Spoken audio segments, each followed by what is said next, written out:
رحمۃ اللہ تعالیٰ نے اپنے گھر کے کام کو کروانے کے لیے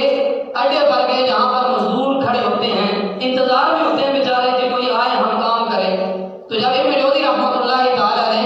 آپ گھر سے نکلتے ہیں، جہاں مزدور کھڑے ہوتے ہیں وہاں پر جا کر دیکھتے ہیں، اپنی نظر سے ارد گرد نظر دوڑاتے ہیں، سب مزدوروں کی طرف دیکھتے ہیں، اور آپ کی جو نظر ہے وہ ایک مزدور نوجوان پر پڑتی ہے،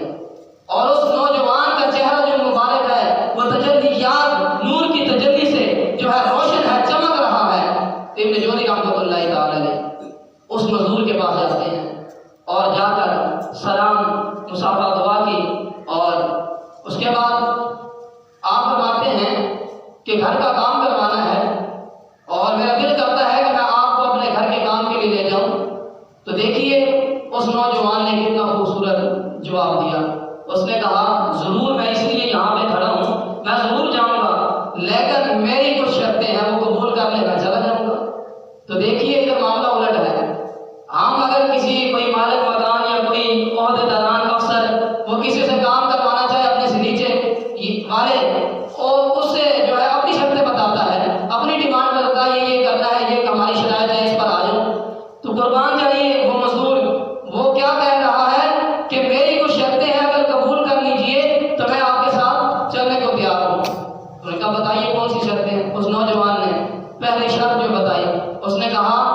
کہ جتنے یہ مزدور کھڑے ہیں سب سے چاہے تو آپ پوچھ سکتے ہیں، یہ سارے 4 دینار لیتے ہیں اور میں 3 دینار لوں گا۔ ابن جوزی رحمۃ اللہ تعالیٰ نے جب سنا تو کہنے لگے ان کی شرائط تو بڑی آسان ہے، باقی کو بھی بڑی آسان ہوگی۔ تو اس وقت آپ نے جب دوسری بتائی کہ دوسری میری شرط یہ ہے کہ جب میں کام کر رہا ہوں گا اللہ کا حکم آ جائے گا، اللہ اکبر کی صدا آ جائے گی، حی علی الصلاۃ، آؤ نماز کی طرف، حی علی الفلاح، آؤ کامیابی کی طرف، تو اس وقت جو ہے میں کسی کی بات نہیں سنوں گا، میں نماز کے لیے چلا جاؤں گا۔ ابن جوزی رحمۃ اللہ تعالیٰ نے ولی کامل تھے، حضور سے پاک رحمۃ اللہ تعالیٰ کے زمانے کے، اور ایسے محدث تھے کہ آپ باکمال آپ کی شہرت تھی، اور آپ نے کہا اس بات پر تو ہم مطمئن ہیں، سب مسلمانوں کو یہی کرنا چاہیے کہ جب بھی اللہ کا بلاوا آئے اللہ کے ہاں اللہ کے حضور جھک جانا چاہیے۔ تو اس وقت آپ نے دوسری شرط بھی قبول فرما لی۔ تیسری شرط جب آپ نے بتائی کہ جب آپ پہلے مجھ سے کام شروع کروانے سے پہلے بتا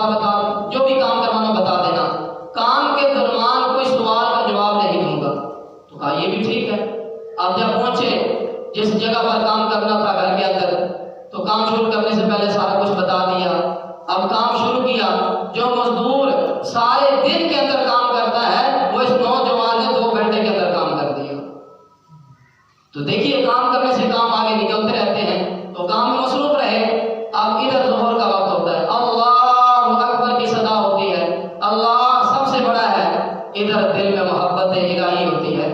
تو وہ سارا کام ترک کر دیتے ہیں۔ لیکن ابن جوزی رحمۃ اللہ تعالیٰ نے کا بیٹا شہزادہ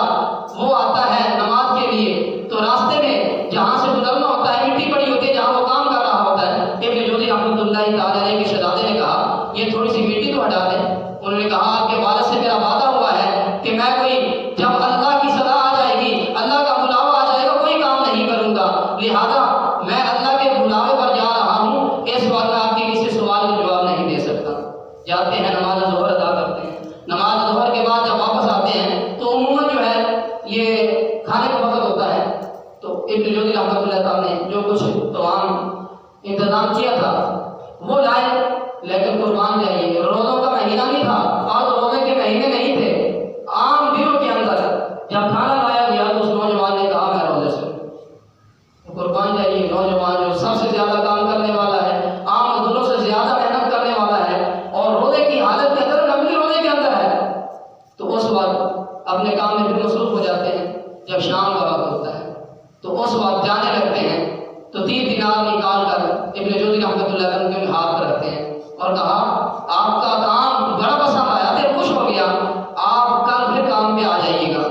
تو اس وقت وہ نوجوان وہ کیسا ہی پیارا جواب دیتا ہے کہ اے ابن جوزی، آپ اگر اگلی سانس کی یعنی کل تک آنے والے کی ضمانت دے دیں کہ آپ زندہ رہیں گے تو میں آ جاؤں گا۔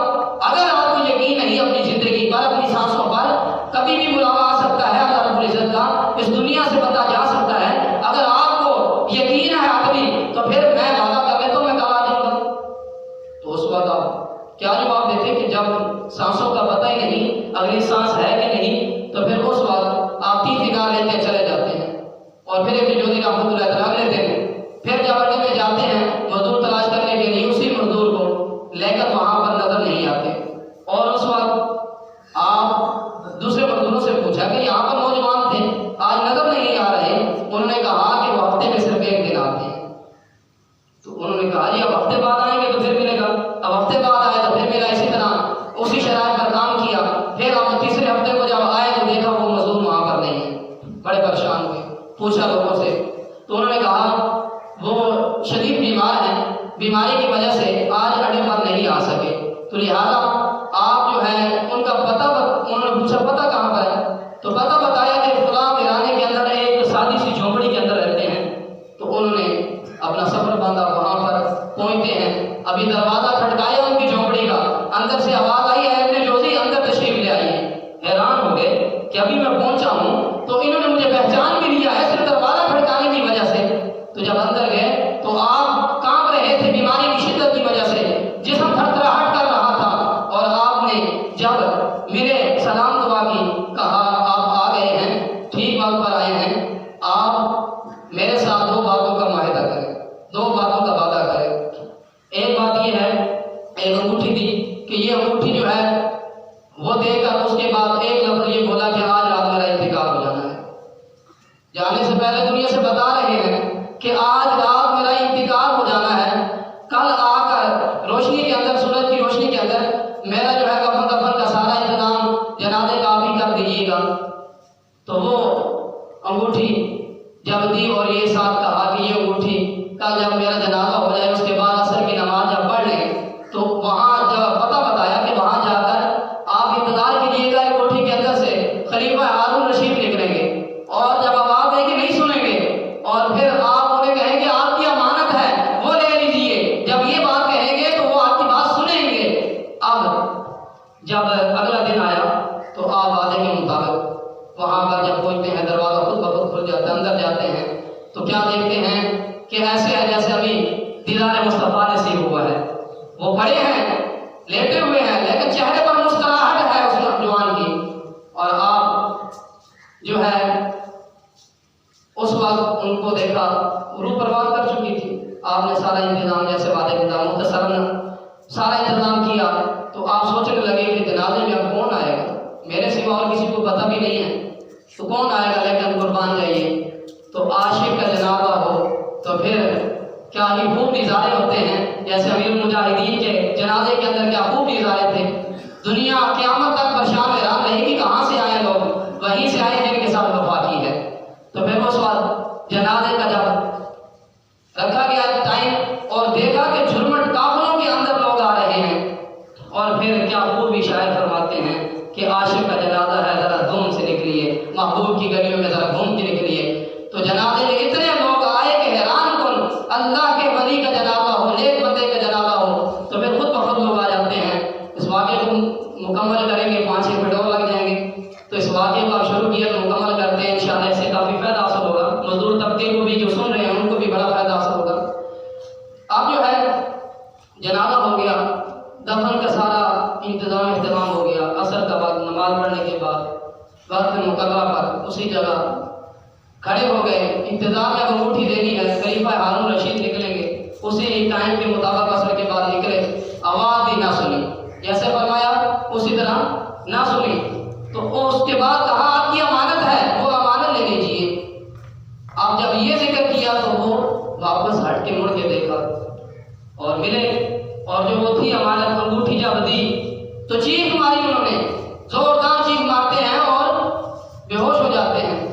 جب ہوش آ کر پوچھتے ہیں یہ انگوٹھی والا کہاں ہے، انہوں نے کہا یہ ماجرا اس نوجوان کا بھی عجیب تھا اور یہ ماجرا بھی عجیب ہے، یہ کیا معاملہ ہے، میرے ساتھ کیا ہو رہا ہے، میری سمجھ سے باہر ہے یہ باتیں۔ تو جب ہوش آتا ہے تو پوچھتے ہیں کہ جس نے انگوٹھی دی ہے وہ کہاں پر ہے، ان کے پاس لے چلو، ان کا وہ تو فوت ہو چکے، اس دنیا سے رخصت ہو جائے، کہاں مجھے ان کی قبر پر لے جاؤ۔ قبر پر جب لے جاتے ہیں تو قبر کی مٹی اٹھا کے سینے پر ملتے ہیں، غمگینی کی حالت میں بڑے دکھ کا اظہار کرتے ہیں، اور یہ منظر جب دیکھ کر اتنے پریشان ہے وہ شخص ابن جوزی رحمۃ اللہ تعالی علیہ، تو یہ کیا ماجرا ہے، انہوں نے جب پوچھا بتایا کہ یہ میرا بیٹا تھا، یہ میرا لخت جگر تھا، لیکن میں بادشاہ تھا، میرے پاس سلطنت تھی، یہ میرا بیٹا فقیری اختیار کر چکا تھا، یہ صالحین صوفیاء کی مجلس میں بیٹھا کرتا تھا، علماء کی مجلس میں بیٹھا کرتا تھا، یہ نیکی کی دعوت کو عام کرتا تھا، برائی سے منع کرتا تھا، اللہ کی عبادت کرتا تھا، اللہ کی ریاضت کے اندر مجاہدات کے اندر اپنی وقت گزارتا تھا، اور اسے سب سے بڑھ کر جو بات ہے یہ صوفیاء کرام کی صحبت میں بیٹھتا تھا، اسے بڑا پسند تھا اور یہ فقیری اختیار کر چکا تھا۔ تو یہ مجھے اکثر اوقات کہا کرتا تھا کہ والد صاحب، اے میرے والد محترم بڑے ادب کے ساتھ کہتا تھا، یہ بادشاہت کا حساب و کتاب کیسے دیں گے؟ اے میرے والد محترم یہ صوفیانہ لباس پہن لیجیے، یہ سلطنت کا جو ہے حساب و کتاب بڑا مشکل ہوگا۔ تو وہ فقیری کے انداز بتایا کرتا تھا، وہ دنیا کے اندر رہتا یوں تھا جیسے ایک مسافر، جس طرح اللہ کے پیارے حبیب علیہ السلام نے فرمایا کہ دنیا مومن کے لیے مسافر خانہ ہے، اسی طرح میرا بیٹا فقیری کے عالم میں رہا کرتا تھا۔ اللہ تبارک و تعالی ہمیں بھی ایسے طبقے کے ساتھ محبت کرنے اور صوفیاء کرام کے ساتھ اٹھنے بیٹھنے، ان کی خدمت کرنے کی توفیق عطا فرمائے۔ اور یہ دنیا مسافر خانہ ہے، یقیناً اس دنیا سے ہم نے چلے جانا ہے، جگہ جی لگانے کی دنیا نہیں، عبرت کی جا ہے تماشا نہیں۔ تو یہ آئے دن جنازے اٹھتے ہیں، اللہ تبارک و تعالی ہمیں